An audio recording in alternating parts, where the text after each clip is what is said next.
후안 까를로스는 아르헨티나에서 태어나 모태신앙으로 1947년도 스위스 로잔에서 열린 복음주의 세계적 협의회인 로잔대회의 주 강사였고 여러 나라를 방문해서 강의를 했을 뿐만 아니라 현재 대한민국에는 20여 종의 번역본이 나와 있는 유명한 설교자요 목회자로 영향력 있는 복음의 사람입니다.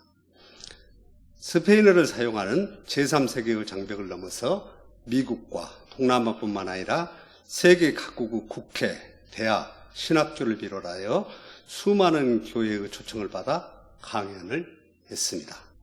또한 TV를 통해서 라틴 아메리카 및 세계 곳곳에 방송되기도 한 유능한 지도자입니다. 후안 까를로스는 말하기를 이 세상을 살아가는 진정한 크리스찬의 모습과 예수 그리스도를 따르는 제자의 진정한 표지와 같은 마크는 무엇입니까?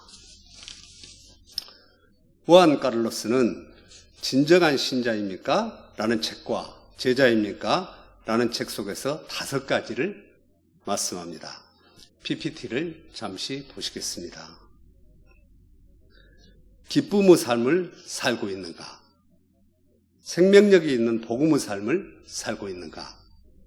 은혜와 감사를 표현하는 삶을 살고 있는가? 사랑과 헌신의 삶을 살고 있는가? 하나님의 상급과 심판을 믿는 삶을 살고 있는가? 오늘 설교는 말씀의 궤도를 따라가야 제자다. 말씀의 궤도를 따라가야 제자다. 라는 제목으로 유다서 1장 11절에서 17절 하나님의 교훈을 나누어 보겠습니다. 오늘 성경의 주제는 거짓 교사의 모습과 거짓 교사의 심판과 멸망에 대한 말씀입니다. 말씀의 궤도를 따라가지 않고 그 궤도를 벗어난 사람을 말합니다. 참된 제자는 누구입니까? 그렇다면 참된 제자는 누구입니까? 첫째, 눈에 보이는 것만 의지하고 살거나 자신만을 위해서 살지 않아야 제자입니다. 눈에 보이는 것만 의지하고 살거나 자신만을 위해서 살지 않아야 제자입니다. 오늘 성경에는 하나님의 사람답게 살지 못한 사람들을 소개합니다. 즉 진정한 자신의 삶을 살지 못한 자와 참 제자의 삶을 살지 못한 자들에 대해서 말씀합니다. 유다서 1장 11절 화 있을진저 이 사람들이여 가인의 길에 행하였으며 싹을 위하여 발람의 어그러진 길로 몰려갔으며 고라의 폐역을 받아 멸망을 받았도다. 이 말씀은 가인, 발람, 고라의 신앙과 삶을 말씀합니다. 욕심 때문에 형제를 죽인 가인과 재물의 유혹을 이기지 못해서 이스라엘을 우상에 빠지도록 한 발람, 그리고 모세의 지도력에 반역했던 고라였습니다. 그러면 진정한 제자의 삶은 무엇입니까? 자기의 욕심 때문에, 경제적 이익 때문에 지도자의 권위를 부정하며 영적 질서를 어지럽히는 이 3가지 죄악과 싸워서 이겨야 제자요, 말씀의 궤도를 따라가는 참 제자입니다. 둘째, 6가지 교사의 모습에서 벗어나는 삶을 살아야 제자입니다. 6가지 거짓 교사의 모습에서 벗어나는 삶을 살아야 제자입니다. 유다서 1장 12절과 13절에 그들은 기탄 없이 너희와 함께 먹으니 너희의 애찬에 암초요 자기 몸만 기르는 목자요 바람에 불려가는 물 없는 구름이요 죽고 또 죽어 뿌리까지 뽑힌 열매 없는 가을나무요 자기 수치의 거품을 뿜는 바다의 거친 물결이요 영원히 예비된 캄캄한 흑암으로 돌아갈 유리하는 별들이라. PPT를 보시겠습니다. 오늘 성경에 거짓된 자의 6가지 모습입니다. 애찬의 암초요, 욕심 많은 목자입니다. 쓸모없는 구름이요, 열매 없는 나무입니다. 거품을 내는 파도요, 유리하는 별입니다. 12절에 거짓 선지자 중에 첫 번째로 나오는 애찬의 암초요 라는 말로 시작하고 있습니다. 이 애찬은 초기 기독교인들이 사랑을 나누기 위한 평범한 식사를 가리키기보다는 주 만찬과 관련된 성찬을 말합니다. 그리고 또 암초라는 말은 히브리어로 스필라데스인데 바닷속에 있는 숨겨진 암초, 가라앉은 바위 혹은 배에 부딪혀 침몰하게 할 위험한 장애물을 언급합니다. 그러므로 이것이 의미하는 것은 아직 교회의 생명에 위험한 것으로 확인되지 않는 기독교 공동체에 섞여 있는 이단자를 가리키는 말입니다. 배교자들이 애찬에 참여하여 참된 성도들의 암초가 된 것입니다. 이단들은 아무런 주저함도 없이 이 애찬에 참여하여 자신들의 육체를 위한 식욕을 만족시키고 교회 구성원들과 함께 자유로이 섞여 영적 질서를 파괴하고 교제의 연합을 무너뜨리는 암초의 역할을 했던 것입니다. 유다는 초대교회의 거짓 선지자들이 주 거룩한 성찬식조차도 어지럽히는 암초였음을 지적합니다. 오늘날에도 교회 내에 선을 가장한 욕심이 많은 자들을 경계해야 합니다. 삶의 열매가 없는 무성한 구호만 외치는 자들을 경계해야 합니다. 이들로부터 선을 가장한 악한 결과를 초래할 수 있으므로 주의해야 합니다. 셋째, 하나님의 심판과 상급을 의식하며 사는 자가 제자입니다. 하나님의 심판과 상급을 의식하며 사는 자가 제자입니다. 참된 신앙은 하나님의 심판을 있음을 믿으며 우리 모든 것을 다 아시고 기록하시고 셈하시는 하나님께서 반드시 상 주심을 확신하고 사는 것입니다. 히브리서 11장 6절에 믿음이 없이는 하나님을 기쁘게 하지 못하나니 하나님께 나아가는 자는 반드시 그가 계신 곳과 또한 그가 자기를 찾는 자들에게 상 주시는 이심을 믿어야 할지니라. 오늘 예배에 참여하신 여러분 곰곰이 생각해 보시기 바랍니다. 여러분은 지금 하나님과 동행하고 계십니까? 늘 하나님의 임재를 느끼며 함께 인생길을 걷고 계십니까? 때때로 어려운 일을 만날 때 정말 하나님께서 나와 동행하고 계심을 확신하십니까? 하루 온종일 내 곁에서 함께 먹고 마시고 슬퍼할 때 동행함을 느끼십니까? 하루 이틀은 느낄 수 있으나 변함없이 10년, 20년, 50년 하나님과 동행하는 삶을 느끼십니까? 오늘 성경 말씀을 볼까요? 창세기 5장 21절에서부터 24절에 에녹은 65세에 무드셀라를 낳았고 무드셀라를 낳은 후 300년을 하나님과 동행하며 자녀들을 낳았으며 그는 365세를 살았더라. 에녹이 하나님과 동행하더니 하나님이 그를 데려가심으로 세상에 있지 아니하였더라. 에녹은 65세에 무드셀라를 낳은 후 300년을 하나님과 동행하며 자녀를 낳았다고 기록을 합니다. 그리고 365세에 죽지 않고 하늘로 올라간 최초의 사람입니다. 여기에서 몇 가지 잘 이해되지 않는 불가사의한 궁금한 점이 있습니다. 어떻게 300년을 하나님과 동행하며 살 수 있었을까요? 왜 무드셀라를 낳은 후부터 하나님과 동행을 확신하며 살 수 있었을까요? 어떻게 죽지 않고 휴거될 수 있었을까요? 어떻게 무드셀라는 969세까지 성경에 나와 있는 최고 장수한 사람이 될 수 있었을까요? 이 같은 의문들을 성경 속에서 찾아보겠습니다.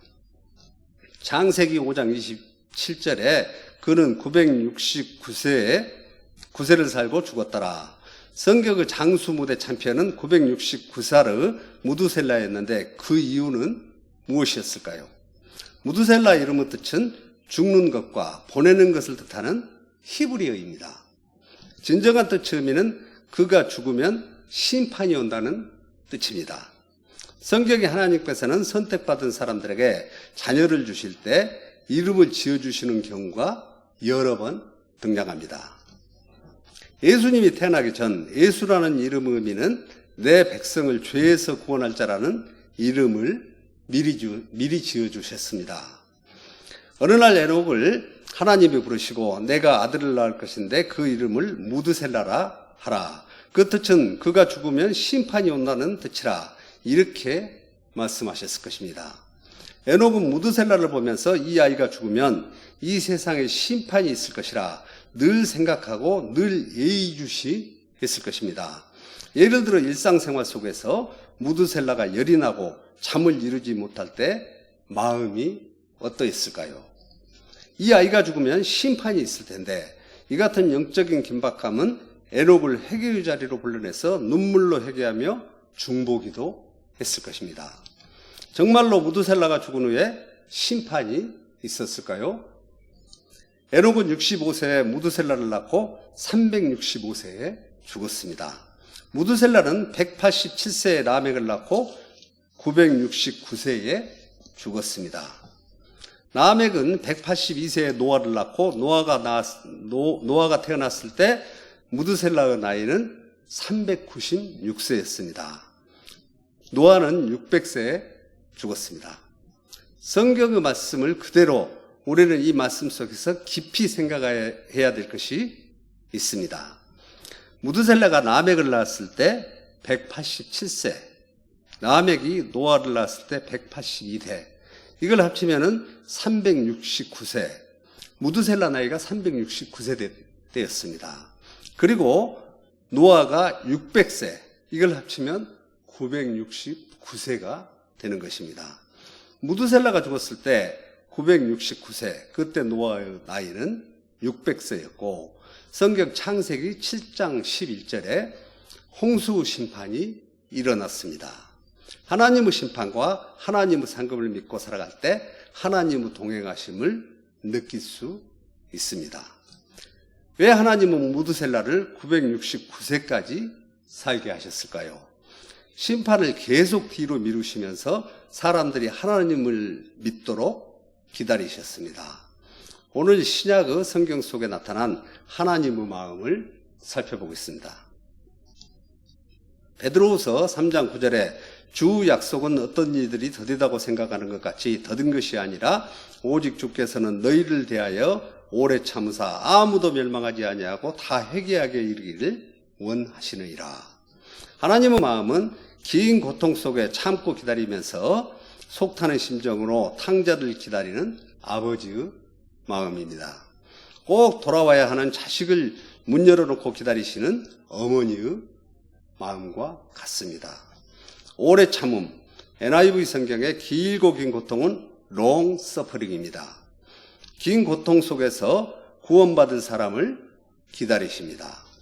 PPT를 보시겠습니다. 넷째, 네 가지를 하지 말아야 진정한 제자입니다. 네 가지를 하지 말아야 진정한 제자입니다. 원망하는 자는 불행해집니다. 불만을 토하는 자는 불행해집니다. 육신의 정욕대로 행하는 자는 불행해집니다. 과도하게 자랑하는 자는 불행해집니다. 이들은 상황에 따라서 자신의 자만을 과시하는 동시에 자기의 이용 목적에 적합한 사람에게는 입에 침이 마르도록 아첨꾼이 되기도 합니다. 오늘날에도 그들의 후손이 여전히 존재하고 있음을 알아야 합니다. 요즘 우리 사회의 핫 이슈가 되고 있는 의정 갈등이 최고조에 이르고 있다는 뉴스를 보면서 말씀의 계도를 이탈한 사람들의 집단 이기심을 우리는 어떻게 받아들여야 할까요? 히포크라테스 선서에 의사는 환자의 건강과 모든 치유와 여신들의 이름을 걸고 능력과 판단으로 다음을 맹세하노라. 나는 환자를 위해서 어떠한 해악이나 부패스러운 행위를 멀리할 것이며 그 어떤 때라도 모든 이에게 존경을 받으며 즐겁게 의술을 펼칠 것이요. 만약 이 맹세의 길을 벗어나거나 어긴다면 그 반대가 나의 몫이 될 것이다. 요즘 이러한 선서를 한 사람들의 행동을 보면 어떤 생각이 들어가십니까? 또한 계도를 이탈한 목사들의 행태를 보면 어떻습니까? 몰래 카메라를 들고 상대를 위험에 빠뜨리기 위해 녹화를 하고 기자회견을 자청하는 것이 하나님의 말씀을 따르는 제자라고 할 수 있겠습니까? 오늘 이 시대가 원하는 것이 무엇인지 생각해 봐야 할 때입니다. 개인과 집단의 이기심이 아니라 말씀의 계도를 이탈하지 않고 어떻게 살아야 하나님의 제자라고 할 수 있을까요? 진정한 혁명과 개혁은 우리의 삶 속에서 나오는 것입니다. 이제 말씀의 결론을 정리해 보겠습니다. 오늘 성경 주제는 말씀의 궤도를 따라가야 제자다. 말씀의 궤도를 따라가야 제자다. 라는 제목으로 유다서 1장 11절에서부터 17절 교훈을 정리해 보았습니다. 첫째, 눈에 보이는 것만 자신만을 위해서 살지 않아야 제자입니다. 욕심 때문에 형제를 죽인 가인입니다. 재물의 유혹을 이기지 못해서 이스라엘을 우상에 빠지도록 한 발람입니다. 모세의 지도력에 반역했던 고라였습니다. 둘째, 거짓 교사의 모습에서 벗어나는 삶을 살아야 제자입니다. 오늘 성경에 거짓된 자의 6가지 모습입니다. 애찬의 암초요, 욕심이 많은 목자입니다. 쓸모없는 그룹이요, 열매 없는 나무입니다. 거품을 내는 파도요, 유리하는 별입니다. 셋째, 하나님의 심판과 상급을 의식하며 사는 자가 제자입니다. 마지막 때를 살아가는 우리 그리스도인들은 더욱 경건한 모습으로 하나님의 뜻을 따라 하나님의 심판과 상급을 의식하며 살아야 합니다. 넷째, 4가지를 하지 말아야 제자입니다. 원망을 하는 자는 불행해집니다. 불만을 토하는 자는 불행해집니다. 육신의 정욕대로 행하는 자는 불행해집니다. 과도하게 자랑하는 자는 반드시 불행해집니다. 이 땅에 악이 만연하다고 해서 하나님이 세상을 돌보지 않는 것이 아닙니다. 하나님은 악한 자가 돌아오기를 참고 기다리시지만 마지막까지 돌아오지 않는 자에게는 철저히 보응하신다는 것을 알아야 합니다. 오늘 본문의 말씀은 마지막 때 교회 안에서 일어나게 될 거짓 교사들과 사악한 이단 세력들의 유혹과 공격에 대하여 어떻게 대처해야 할 것인지 말씀해주고 있습니다. 한 걸음 더 나아가 여러분들의 섬김과 봉사와 모든 사역을 통해서 길을 잃고 방황하는 자들이 주님 앞에 돌아올 수 있도록 전도해야 합니다. 복음전도 풍성한 열매를 주님 앞에 맺어드릴 수 있는 여러분들이 되시기를 축원합니다.